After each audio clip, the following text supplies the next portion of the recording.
अंग्रेजों की तरह जी रहे हैं। जैसे अंग्रेज नहीं थे कि इस कुएं से आपको पानी पीना है, यहाँ बैठना है, उसी तरह हम लोगों को सरकार इस समय जी। कैसे होगा? आप जो बना मकान है वो भी दे दें तो हम लोग रहेंगे कहाँ? उससे बढ़िया क्या इसका मुआवजा नहीं दे रही सरकार?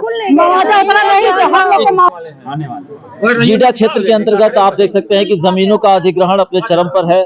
बताया जा रहा है कि बड़ी संख्या में इनकी जमीनें ले ली गई हैं विकास के नाम पे, फैक्ट्री खोलने के नाम पे या अन्य जो भी गतिविधियां संचालित करनी हो। आज जो रहा सहा जमीन है या यूं कहें कि अब उनका जो मकान है वो भी अब अधिग्रहण के जद में आ गया है। आइए हम लोग बात करते हैं, क्या बताएंगे इस संदर्भ में? हम जो है मृत्युंजय सिंह है, मल्लीपुर के रहने वाले हैं। हम लोगों की इससे पहले भी 2 बार जमीनें निकल चुकी हैं। एक बार जुड़ियान ग्राम सभा जुड़ियान में निकल चुकी है और एक बार जो है हरैया कानगो में निकल चुकी है। तीसरी बार जो है अब जो है मल्लीपुर की जो भी बची हुई जमीन है 40 एकड़, उसके लिए लास्ट में पहले जो है समझौते के आधार पर लेना चाहिए गीडा, अब जो है अधिग्रहण के आधार पर, जब मतलब समझौते के आधार पर नहीं ले पाई तो अब जो है अधिग्रहण के आधार पर लेना चाह रही है। उसमें जो है चारों तरफ से मकान बने हुए हैं। जिनके भी मकान बने हुए हैं वो सारी महिलाएं जुटी हुई हैं। 20 किलोमीटर दूर से हम लोग आए हुए हैं यहाँ पे और अभी तक कोई भी अधिकारी हम लोग की बात सुनने के लिए आए नहीं है। नहीं, यहाँ तो लगातार जो है कि एडीएम रहते हैं, आपके ज्ञापन के लिए ही रहते हैं। आप क्यों कह रहे कोई सुन नहीं रहा? नहीं, आए हैं, सुन के चले गए हैं। वो कहे कि मतलब मेरे पास इसका अधिकार नहीं है। अभी जो एसएलओ साहब जो भी हैं उनके पास, वो एडीएम फाइनेंस साहब के पास शायद है, तो वो जब अभी आएंगे तो सुनेंगे। तो क्या इसके पहले भी कभी आप लोगों ने ज्ञापन दिया है इनको? हाँ, इससे पहले भी हम लोग आए हुए थे 1 महीना पहले। अपनी जो है आपत्ति दर्ज कराई थी हमने, तो आपत्ति के उस बिहाफ पर ही इन्होंने फिर से नोटिस दिया, हम लोगों को बुलाया गया यहाँ पे, तो उसी के सिलसिले में हम लोग आए हुए हैं। चलिए आइए, हमारे साथ कुछ महिलाएं भी हैं, क्या बताएंगी? बताइए क्या दिक्कत हो रही है? हम लोग का मकान बना हुआ है सर, हम लोग बच्चे हैं, हम लोग हैं, आखिर रहा कहाँ जाएगा? मकान हम लोग की गीडा ले रही है, घर तोड़ने के लिए कह रहा है। ऐसा होने पर हम लोग जाएंगे कहाँ? इसके पहले जमीन जो जायदाद था, खेत बाड़ी था, गीडा ले ली है और बकाई जो बचा हुआ है वो भी लेने के लिए तैयार है। जिस तरीके से गोरखपुर में चहुं और विस्तार हो रहा है, दिन पर दिन नए प्रोजेक्ट पास हो रहे हैं, तो कहीं ना कहीं जमीन आप नहीं देंगे तो कैसे होगा? कैसे होगा? आप जो बना मकान है वो भी दे दें तो हम लोग रहेंगे कहाँ? उससे बढ़िया क्या इसका मुआवजा नहीं दे रही सरकार?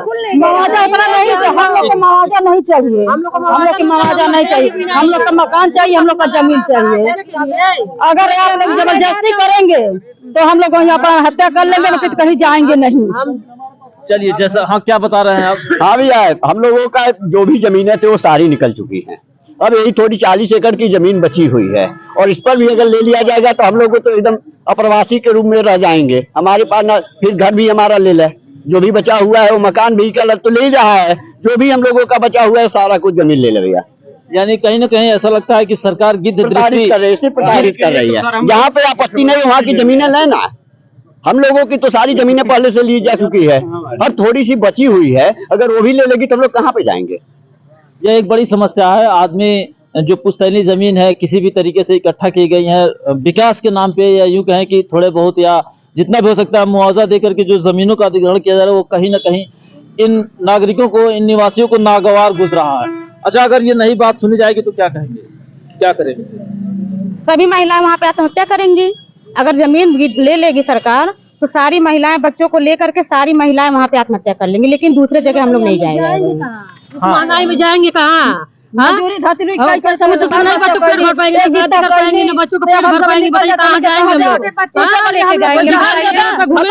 जमीन जाके लेना।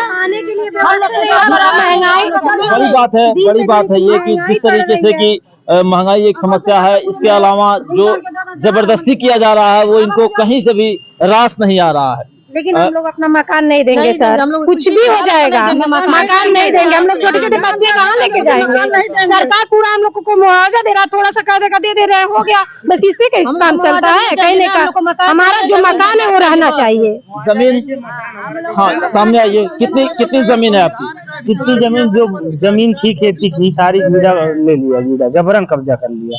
हम लोग मतलब केस भी लड़ रहे थे, लेकिन अभी जो बचा है मौके पे वो केवल आवाज। सर, हम लोग अंग्रेजों की तरह जी रहे हैं। जैसे अंग्रेज नहीं थे कि इस कुएं से आपको पानी पीना है, यहाँ बैठना है, उसी तरह हम लोगों को सरकार इस समय जिला रही है। हम लोग कहने के लिए मुख्यमंत्री जिले में है, लेकिन मुख्यमंत्री जिले में कहने के लिए हम लोग कोई सुविधा नहीं है। सरकार हमारी रजिस्ट्री रोक दी है। सरकार कहती है कि यहाँ घर नहीं बनवा सकते हैं। सरकार कहती है ये जमीन आपको बीमारी हो तो बीमारी आदमी मर जाएगा, रजिस्ट्री नहीं हो पाएगी आपकी। रजिस्ट्री जब तक होगी तब तक आप मर जाएंगे पूरी तरह। शादी करना हो शादी नहीं सकती है, क्योंकि मान लीजिए सब लोग तो एक तरह होते नहीं गांव में, भाई गरीब भी होता है अमीर भी होता है। 2 डिसमिल अगर किसी बच्ची की शादी करना हो किसी माँ बाप को, वह 2 डिसमिल बेच नहीं सकता है, पूरी तरह रजिस्ट्री रुक गई है। कोई जिला आप बता दीजिए, गोरखपुर जिला में कोई गांव ऐसा हो जिस गांव की रजिस्ट्री रुकी हो, प्रदेश में बता दीजिए कि किसी गांव की रजिस्ट्री रुकी हो। वह मल्लीपुर गोरखपुर जिले में माननीय योगी आदित्यनाथ के जिले में हम लोग की रजिस्ट्री रुकी हुई है। हम लोग घर नहीं बनवा सकते हैं। ये तो सरकार का निर्णय है, आपकी जो पीड़ा है बस इतना बताइए। सरकार, हम लोगों की पीड़ा यह है कि 2-3 बार हम लोगों की जमीनें ले चुके हैं। ये लास्ट बार अगर जमीनें लेना है तो हम लोगों की पूरी घर द्वार सारा ले लें, एक साथ ले लें, हम लोग किसी दूसरे राज्य में चले जाएं। भाई इस राज्य में जब हम लोगों को नहीं मिल रहा है कुछ, दूसरे राज्य में चला जाए। बड़ी बात इन्होंने कही है, लेकिन बातचीत के दरमियान आपने एक बात रखी कि अंग्रेज तो चले गए, लेकिन ये जो वही है सर, एकदम वही है। अंग्रेज चले गए लेकिन अंग्रेज की तानाशाही अब लोग चला रहे हैं। बताइए कोई ऐसा जिला, आप तो मीडिया से हैं, आप बता दीजिए गोरखपुर के जिले में कोई ऐसा गांव हो जिस गांव में रजिस्ट्री रुकी हो, जिस गांव में घर बनवाना मना हो। शासन और प्रशासन के जो भी अधिकारी कर्मचारी हैं वो कहीं बाहर इंग्लैंड यूरोप से नहीं आए हैं, वो तो हमारे ही देश के लोग। उन्हीं लोगों को हम सुनाना चाहते हैं सर, उन्हीं लोगों को हम सुनाना चाहते हैं कि ये तानाशाही कब खत्म होगी। 47 में आजाद, मतलब भारत देश आजाद हुआ, लेकिन लग रहा है कि हम लोग आजाद नहीं हैं। भाई कैसे आजाद हैं? कह रहे हैं कि भारत देश आजाद तो हो गया 1947 में, लेकिन ये कह रहे हैं कि लग नहीं रहा कि आजाद है। ऐसा है? नहीं लग रहा है, गवर्नमेंट जबरदस्ती जमीन ले रही है तो नहीं लग रहा है। खेती पे बुलडोजर चल जा रहा है।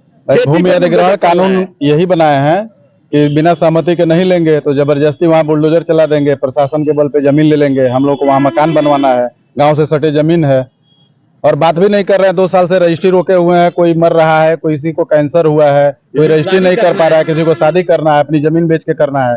सब लोग तो नौकरी करते नहीं है। 2 साल से डीएम साहब रोक लगाए हुए हैं, किस आधार पे लगाए हुए हैं ये भी नहीं बता रहे हैं। बातें जो भी रही हैं, इतने सारे लोगों ने अपनी अपनी राय रखी है जमीन अधिग्रहण को लेकर के। चाहे भले सकारात्मक कदम रहा हो विकास के नाम पर, लेकिन लोगों को ये रास नहीं आ रहा है, क्योंकि जब लोग ही नहीं रहेंगे तो ये विकास किसके लिए, और ये विकास का जो एंजॉयमेंट है वो कौन करेगा। भले अमृतकाल का दावा किया जा रहा है, लेकिन इसका कोई ऐसा लगता है कि अर्थ नहीं है। खबर कैसी लगी इस संदर्भ में अपनी राय जरूर